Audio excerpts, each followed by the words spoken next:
നാളെ രാവിലെ തന്നെ അവരുടെ അത് ആരംഭിക്കും.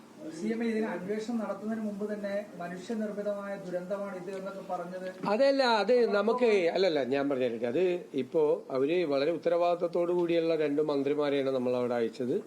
അവര് അവിടെ ചെന്ന് കാണുമ്പോൾ ഉണ്ടാകുന്ന പ്രാഥമികമായ വിവരങ്ങളുടെ അടിസ്ഥാനത്തിൽ അവർ മാധ്യമപ്രവർത്തകരോട് പറയും, നിങ്ങളത് ചോദിച്ചുകൊണ്ടിരിക്കുകയല്ലേ, നിങ്ങൾ ചോദിച്ചിട്ട് ഉത്തരം പറയുന്ന ഒരു കാര്യത്തിന് വേണ്ടി പിന്നീട് പിറ്റേ ദിവസം അങ്ങനെ പറയാമോ എന്ന് ചോദിക്കുന്നത് ശരിയല്ല. അവർ പ്രാഥമിക വിവരം, ഞാൻ ഇന്നലെ ഡിസാസ്റ്റർ മാനേജ്മെന്റിന്റെ ഓഫീസിൽ പറഞ്ഞ കാര്യം പ്രാഥമികമായ വിവരത്തിന്റെ അടിസ്ഥാനത്തിലാണ്. അതിനു മുമ്പ് ഞാനത് സംസാരിക്കുന്നതിന് മുമ്പായിട്ട് ജില്ലാ കളക്ടറുമായിട്ട് ബന്ധപ്പെട്ടു, PWDയുമായി ബന്ധപ്പെട്ടു, പല കേന്ദ്രങ്ങളിലും ബന്ധപ്പെട്ടു, ഡിസാസ്റ്റർ മാനേജ്മെന്റിന്റെ ലൊക്കേഷൻ കണ്ടു. ഇതെല്ലാം കണ്ടിട്ടുള്ള പ്രാഥമികമായ വിവരം. കാരണം വെച്ചാൽ ജനങ്ങൾ പാനിക്കാവരുത്, പാനിക്കാതിരിക്കാനാണ് വേണ്ടി പറയുന്നത്. അപ്പൊ പ്രാഥമികമായ വിവരങ്ങളുടെ അടിസ്ഥാനത്തിലാണ് പറഞ്ഞത്. ഇല്ലെങ്കിൽ ഞങ്ങൾക്ക് ഇന്ന് മന്ത്രിസഭാ യോഗം കഴിഞ്ഞാൽ തീരുമാനം പ്രഖ്യാപിച്ചാൽ മതിയായിരുന്നു. അങ്ങനെയല്ലല്ലോ ചെയ്തത്. ഒരു ഗുരുതരമായ പ്രശ്നം ഏതാണ്ട് ഒരേ പരിസര പ്രദേശത്താണ്. പുത്തുമലയിൽ 2 പ്രാവശ്യം, അത് കഴിഞ്ഞ് ചുരമല മുണ്ടക്കൈ, ഇപ്പൊ ഏറ്റവും ഒടുവില് കള്ളാടി. ഇത് അവിടെ ഒരു ഭൗമശാസ്ത്ര പ്രതിഭാസം. എന്താണ് ഈ പ്രശ്നം ഉണ്ടാകുന്നത് എന്നുള്ള നിലയിലേക്ക് ഒരു പഠനം പോകേണ്ടതല്ലേ? ഉറപ്പായിട്ട് അതാണല്ലോ ഞാൻ രണ്ടാമത്തെ കേസ് ഞാൻ പറഞ്ഞതാണല്ലോ. ഈ ടണലുമായിട്ട് ബന്ധപ്പെട്ട നിർമ്മാണത്തിന്റെ കാര്യത്തിൽ ഉള്ളടക്കം പഠിക്കണം. കാരണം ഇതിൻ്റെ അകത്ത് ഒരുപാട് അപകട സാധ്യതയുള്ള പ്രദേശങ്ങളുണ്ട്.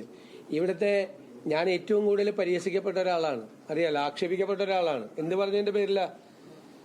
കൃത്യമായ പാരിസ്ഥിതിക ആഘാത പഠനം നടത്താതെ ടണലിന്റെ വർക്ക് തുടങ്ങരുതെന്നാണ് പറഞ്ഞത്. കാരണം ഞാൻ മണ്ണിന്റെ സ്ട്രക്ചർ കേരളത്തിൽ ലക്ഷക്കണക്കിന് വ്യത്യാസമുണ്ട്, ഭയങ്കര വ്യത്യാസമുണ്ട്. ഒരു ജില്ലയിൽ തന്നെ 1000കണക്കിന് ഡിഫറൻസ് ഉണ്ട് കേരളത്തിന്റെ മണ്ണിന്റെ ഘടന എന്ന് പറയുന്നത്. അതുകൊണ്ടാണ് ഹൈവേ നിർമ്മാണത്തിന് മുമ്പും കേരളിന്റെ നിർമ്മാണത്തിന് മുമ്പും ഞാൻ അത് പറഞ്ഞത്. എന്നെ മണ്ണ് പരിശോധനാ വിദഗ്ധൻ എന്ന് പറഞ്ഞിട്ട് ഞാൻ പ്രതിപക്ഷ നേതാവായിരുന്നപ്പോൾ കളിയാക്കി. ഈ വയനാടിന്റെ മണ്ണിനൊരു പ്രത്യേകതയുണ്ട്, അത് ഫ്രജൈലാണ്, വളരെ ദുർബലമായ ഘടനയാണ്.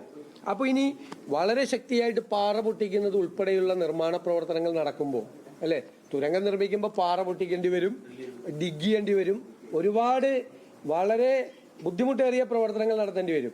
അങ്ങനെ ചെയ്യുമ്പോൾ ഉണ്ടാകുന്ന ഷെയ്ക്കിൽ ഈ ഫ്രജൈലായ ഈ ദുർബലമായ ഈ മണ്ണിന്റെ ഒരു ഘടനയുണ്ട്, അത് ചിലപ്പോൾ ലൂസാകാൻ സാധ്യതയുണ്ട്. ലൂസായി കഴിഞ്ഞാൽ നമ്മൾ അറിയില്ല. പിന്നീട് ഒരു കനത്ത മഴ പെയ്യുമ്പോഴാണ് ഈ ലൂസായ മണ്ണ് നേരെ താഴേക്ക് ഇരിക്കുന്നതും പാറ പൊട്ടിപ്പോകുന്നതും.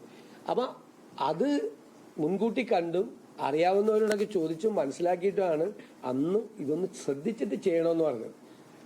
ഒരുപാട് നിങ്ങൾക്കറിയാലോ എന്തുമാത്രം ആക്ഷേപിക്കപ്പെട്ടു. ഉത്കണ്ഠ കൊണ്ടാണ് അത് പറഞ്ഞത്, ഉത്കണ്ഠ കൊണ്ടാണ്, ഭയം കൊണ്ടാണ് പറഞ്ഞത്.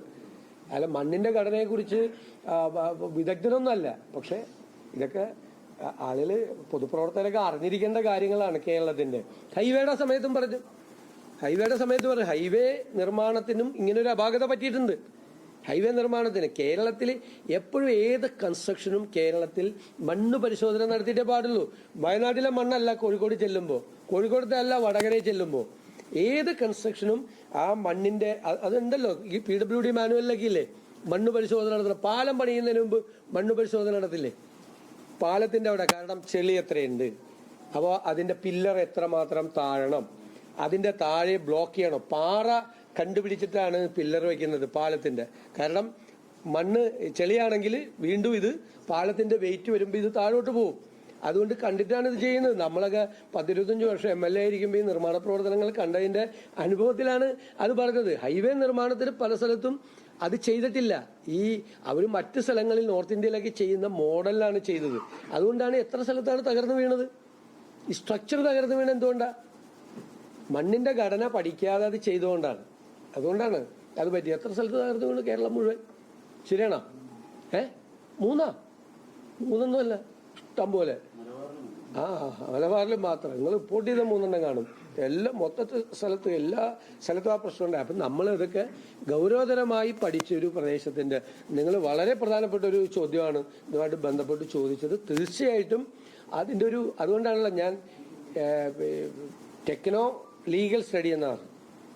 ടെക്നിക്കലായിട്ടുള്ള സ്റ്റഡി വേണം, ലീഗലായിട്ടുള്ള അവരുടെ ഉത്തരവാദിത്വം നിറവേറ്റിയിട്ടുണ്ടെന്നുള്ള പടി വേണം. തീർച്ചയായിട്ടും പോലീസിന്റെ അന്വേഷണം ഉണ്ടാവും, ഉറപ്പായിട്ട് പോലീസ് FIR എടുത്തിട്ടുണ്ട്.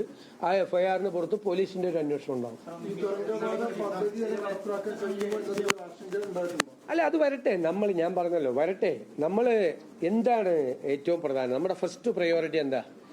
മനുഷ്യ ജീവന്റെ സംരക്ഷണവും നമ്മുടെ വസ്തുവകകളുടെ സംരക്ഷണവും നമ്മുടെ നാടിന്റെ സംരക്ഷണവും. അതാണ് നമ്മുടെ ഒന്നാമത്തെ പരിഗണന. അതിന് ദോഷം വരുന്ന ഒന്നും ഉണ്ടാകാൻ പാടില്ല. അല്ലാതെ ഒരു നിർമ്മാണ പ്രവർത്തനം തുടങ്ങി അത് ചെയ്ത് അത് സ്റ്റോപ്പ് ചെയ്യാനല്ല നമ്മൾ ഈ പറയുന്നത്. പക്ഷേ ഇപ്പൊ തന്നെ തുടങ്ങിയപ്പോഴാണ് ഈ ഒരു ഇതുണ്ടായത്. ആ തുടങ്ങിയതിരിക്കുന്ന കാരണം കൊണ്ടാണോ ഇത് സംഭവിച്ചിരിക്കുന്നത്, അല്ലെ മണ്ണ് കൂട്ടി അവിടെ ഇരിക്കുന്നത് കൊണ്ട്, അവിടെ വെള്ളം കെട്ടി നിന്നത് കൊണ്ടാണ്? അപ്പോൾ കുറച്ചു നേരം സ്ഥലത്ത് വെള്ളം കെട്ടി നിന്ന പാറ പൊടിഞ്ഞു പോരുന്ന സ്ഥിതിയാണെന്ന് പറഞ്ഞു കഴിഞ്ഞാൽ നമുക്ക് പരിശോധിക്കണം. ആ പരിശോധിക്കാൻ ഏറ്റവും കള്ളാടി മണ്ണിടിച്ചിൽ ദുരന്തത്തിന് ശേഷമുള്ള അവലോകന യോഗത്തിന് ശേഷം മാധ്യമങ്ങളെ കണ്ട് സംസാരിക്കുകയായിരുന്നു മുഖ്യമന്ത്രി. വിശദമായ പാരിസ്ഥിതിക പഠനം നടത്തിയ ശേഷമായിരിക്കും മറ്റ് തരത്തിലുള്ള തുരങ്കപാത നിർമ്മാണവുമായി ബന്ധപ്പെട്ട കാര്യങ്ങളിലേക്ക് പോകുക എന്ന് മുഖ്യമന്ത്രി പറയുകയാണ്.